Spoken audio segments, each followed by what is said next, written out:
জামায়াতে ইসলামীকে নির্মূল করার আহ্বান জানিয়েছেন জনাব মির্জা ফখরুল ইসলাম আলমগীর, বিএনপির মহাসচিব এবং এলজিআরডি মন্ত্রী।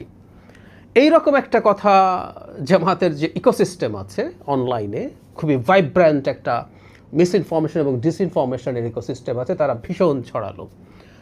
আসলে কি তিনি তা বলেছেন, বা জামায়াতকে নির্মূল করা নিয়ে মির্জা ফখরুল ইসলাম আলমগীর কী বলেছেন এবং তিনি কি সেটা বলে ভুল করলেন? এটা একটা থিওরিটিক্যাল ডিবেট আমার মনে হয় সমাজে চালু করতে পারে। সেই প্রসঙ্গে কয়েকটা কথা বলা। প্রথম কথাটা হচ্ছে, মির্জা ফখরুল ইসলাম আলমগীর নির্মূল শব্দটা ব্যবহার করেছেন, তবে তিনি বলেছেন রাজনৈতিকভাবে নির্মূল করার কথা।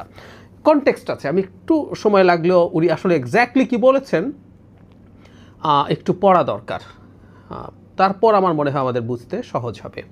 জামায়াত ইসলামীকে ইঙ্গিত করে মির্জা ফখরুল ইসলাম বলেন, দেশের রাজনৈতিক স্থিতিশীলতাকে বিনষ্ট করার জন্য একটি পক্ষ প্রথম থেকেই অপচেষ্টা চালিয়ে যাচ্ছে। নির্বাচনের আগে থেকেই বিএনপির বিরুদ্ধে অফুরন্ত মিথ্যাচার, অপপ্রচার, সোশ্যাল মিডিয়াকে অন্যায় ও অনৈতিকভাবে ব্যবহার করে জনগণের কাছ থেকে দলকে সরিয়ে নেওয়ার অপচেষ্টা করেছে, কিন্তু তারা সফল হয়নি। তারা ফ্যাসিস্ট শাসনের পায়তারা করছে কিনা সেটা চিন্তা করতে হবে, ভিন্নভাবে দেশকে আবার স্বৈরাচারের মধ্যে নিতে চায় কিনা সেটাও ভাবতে হবে। তিনি বলেন, আজকে আমি এক পত্রিকা সংবাদ দেখলাম, যে সংবাদটি আমাকে অত্যন্ত আহত করেছে। সেখানে জামায়াতের আমির বলেছেন বিএনপি ইঞ্জিনিয়ারিং করে ক্ষমতায় আসছে। আমি এটার তীব্র নিন্দা জানাচ্ছি, প্রতিবাদ জানাচ্ছি। তিনি বা তার দল কখনোই সুস্থভাবে চিন্তা করেন না, তা প্রমাণিত হয়েছে। জামায়াতে ইসলামের দিক থেকে এই নির্বাচনকে যেভাবে প্রশ্নবিদ্ধ করার চেষ্টা করা হচ্ছে, অত্যন্ত ন্যাক্কারজনক। দু এক জায়গায় দু একবার তাকে বলতে হবে বলে আমি বলেছি আগেই, আমি পরের অংশটা পড়ছি। একটু এই প্রসঙ্গটা যেহেতু আসলো সেটা নিয়ে একটা কথা বলি। নির্বাচনের আগে আমি খুব বলতাম যে জামায়াত ইসলাম একটা ট্র্যাপে পড়ছে, নিজের জন্য একটা ট্র্যাপ তৈরি করছে। সেটা হলো, নির্বাচনে তারা জিতে যাবে, ক্ষমতায় চলে আসবে, এই রকম একটা ন্যারেটিভ তারা তৈরি করার চেষ্টা করেছিলেন। তখন আমি প্রচুর রেকর্ড আছে এটার, টকশোতে বলেছি, নিজের এই চ্যানেলে বলেছি যে তারা নির্বাচনের পর তারা বুঝবেন এটার সমস্যাটা। কারণ হলো তারা খুবই খারাপ ফলাফল করবেন তাদের এই হাইপ যেটা তৈরি করছেন সেটার ভিত্তিতে। এটাও বলেছি, হাইপ হয়তো তৈরি করা তাদের জন্য টু সাম এক্সটেন্ট এসেনশিয়াল ছিল। কারণ আমি নির্বাচনে জিতে যাব এটা না বলা গেলে আসলে খুব ভালো ফলাফল করার সম্ভাবনা থাকে না। কিন্তু যেহেতু তারা এটা বলে ফেলেছেন, তাহলে সেই অর্থে একরকম ডাব্বা মারা রেজাল্ট যখন হবে, তখন আই ওয়াশের জন্য কয়েকবার তারা এই কথাটা বলতে পারেন। কিন্তু তারা যেইভাবে, যে ঢঙে বলছেন, যে ন্যারেটিভ এস্টাবলিশ করার চেষ্টা করছেন দেশের গণতন্ত্রের জন্য, এটা একটা অত্যন্ত হার্মফুল ব্যাপার। আই রিপিট, গণতন্ত্রের জন্য অত্যন্ত হার্মফুল ব্যাপার। একটা গণতান্ত্রিক ব্যবস্থায় নির্বাচন, ফেয়ার নির্বাচনকে মেনে নিতে হয়। এটা যিনি মেনে নেন না, তিনি আসলে গণতান্ত্রিকই না। যাই হোক, তিনি এরপর নির্বাচন কত ভালো হয়েছে সেটার কথা বলছেন জনাব মির্জা ফখরুল ইসলাম আলমগীর। এরপরের সেই জায়গাটা যেখানে তিনি বলছেন, 5 আগস্টের পর গণতন্ত্রকে প্রাতিষ্ঠানিক রূপ দেওয়ার যে সুযোগ পাওয়া গেছে, সেই প্রচেষ্টাকে নষ্ট করে দিতে আবার ফ্যাসিস্ট শাসনের পয়তারা তারা করছে কিনা সেটা চিন্তা করতে হবে। তিনি বলেন, তাদের যে অতীত ইতিহাস আমরা ভালো করে জানি, সমগ্র জাতি সচেতনভাবে তাদের প্রত্যাখ্যান করেছে। এই হলো সেই বাক্য। আগামীতে যেন রাজনৈতিকভাবে তাদের পুরোপুরি নির্মূল করা যায় সেভাবে আমাদের কাজ করতে হবে।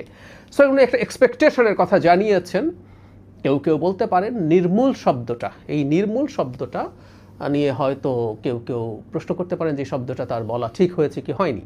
কিন্তু যে কথাটা আমরা এভাবে বলবো যে একটা রাজনৈতিক দল, ক্রিয়াশীল একটা রাজনৈতিক দল, এই মুহূর্তে ঘটনাচক্রে বলছে আওয়ামী লীগ নেই বলে, যে দলটা তার প্রতিদ্বন্দ্বী, অনেক গ্যাপ, তারপরও আর তো কেউ নেই মাঝামাঝি, সো প্রধানতম প্রতিদ্বন্দ্বী বলে যাকে মনে হচ্ছে, সেই দলটাকে রাজনৈতিকভাবে নির্মূল করতে চাওয়া কি খুব অন্যায়ের ব্যাপার। কোথাও তো এটা বলা হয় নাই যে তাকে বল প্রয়োগের মাধ্যমে, যেটা শেখ হাসিনা করার চেষ্টা করেছেন, দলগুলোকে নানা রকম অন্যায়, মামলা, হামলা, ক্রসফায়ার, গুম ইত্যাদির মাধ্যমে তাকে এইভাবে নিশ্চিহ্ন করে দেয়া। সেটা জামাতকেও চেষ্টা হয়েছে, বিএনপিকে তো হয়েছেই। সেটার কথা তো নয়।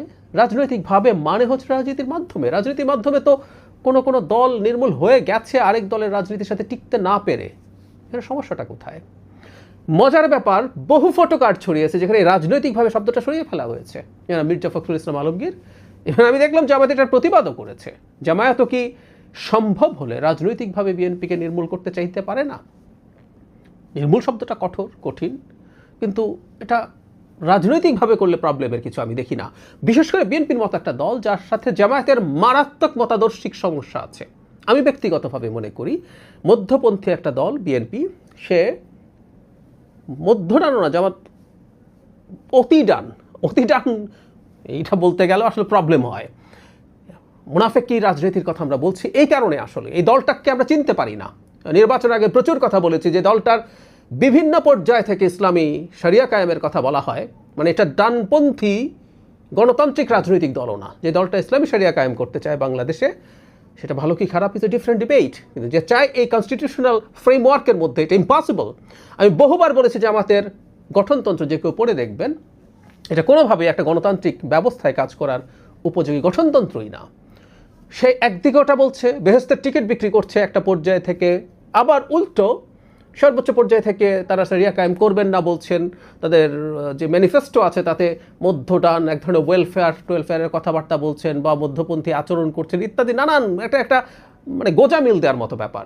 সো এরকম মানে সারা পৃথিবীতে মধ্যডান আছে, উগ্রডান আছে, গণতান্ত্রিক ব্যবস্থার মধ্যেই সারা পৃথিবীতে উগ্রডান পন্থার এক ধরনের উত্থান আমরা দেখছি বিভিন্ন রাজনৈতিক দল এবং ব্যক্তির। সেটা তো পৃথিবীর খুবই আলোচিত ফেনোমেনন, কিন্তু এই দলটা তাও না, এটাকে চেনা যায় না। এটা মুনাফেকির রাজনীতি। সো একটা মুনাফেকির রাজনীতিকে যদি বিএনপির মতো একটা মধ্যপন্থী দল, যার বিরাট জনসমর্থন আছে এবং সেই জনসমর্থনটা কত বিরাট এই নির্বাচনে দেখা গেছে, সেই দলটা যদি মনে করে রাজনৈতিকভাবে এই ধরনের দলকে সে নির্মূল করতে চায়, সমস্যা কোথায়?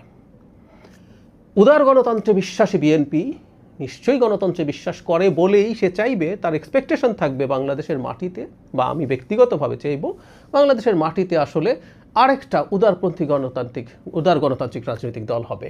খানিকটা ডানপন্থী হতে পারে, খানিকটা বামপন্থী হতে পারে, কিন্তু সেটা গণতান্ত্রিক ব্যবস্থাকে মাথায় রেখে ধারণ করে সে রাজনীতি করবে এবং তাকে চেনা যাবে, হুইচ ইজ ভেরি ইম্পর্ট্যান্ট। সারা পৃথিবীতে যত উগ্র ডানপন্থী দল আছে, ইউরোপে মাথা চাড়া দিচ্ছে, আমাদের আশপাশে আছে, সেখানে প্রত্যেকটা দলকে আমরা আসলে চিনতে পারি। এটাও ইডিওলজি, এটার অবস্থান, এটার ভিত্তিতে রাজনীতি নির্ধারিত হয়।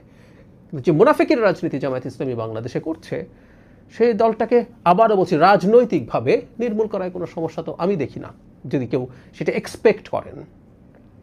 বরাবরের মতো আবারও বলি, এই দলটারই বিরুদ্ধে যখন যে কোনো রকম তার রাজনৈতিক এবং তাদের ব্যক্তিদের মানবাধিকার লঙ্ঘিত হয়েছে, আমার প্রচুর রেকর্ড আছে সেটার বলার, সেটার বিরুদ্ধে কথা বলার। হাসিনার সময় আমরা বলেছি। সো ওই জায়গাটা আমরা এখনও আছি, ভবিষ্যতেও থাকবো। এই দলটাকে কোনো না কোনোভাবে অগণতান্ত্রিক পন্থায়, অরাজনৈতিকভাবে নির্মূলের চেষ্টা কোনোভাবেই হবে না। বাকিটা যদি হয়, সেটা এক্সিস্টিং দল সেই চেষ্টা করতেই পারে। সে একটা ক্ষমতায় থাকা দল, দায়িত্বে থাকা দল, চাইবে বারবার সে ক্ষমতায় আসুক, দায়িত্বে আসুক, জনগণের ম্যান্ডেটের মাধ্যমে অ্যাজ মেনি অ্যাজ পসিবল, যতবার সম্ভব ততবার। সমস্যা কোথায়? আবারও বলছি, অন্য কোনো রাজনৈতিক দল না, যে দলটা চরিত্র চেনা যায় না, বর্ণচরা, যে দলটা মুনাফেকি করে, রিপিটেডলি করেছে, সেই দলটা বাংলাদেশের রাজনৈতিক মাঠে যেভাবে আছে, তাকে এই সকল গুপ্ত রাজনৈতিক দলটাকে রাজনৈতিকভাবে নির্মূল করার কথা কেউ যদি বলেন, তাতে আমি ভুল মোটেও কিছু দেখি না। ইউফেমিস্টিকলি নানান কথাবার্তা বলা যায়, কিন্তু এই শব্দটা নিয়ে এত আপত্তির কিছু নেই। আবারও বলছি, এটা রাজনৈতিকভাবে নির্মূলের কথা বলা হয়েছে, এটা হাসিনার মডেলের নির্মূলের কথা না।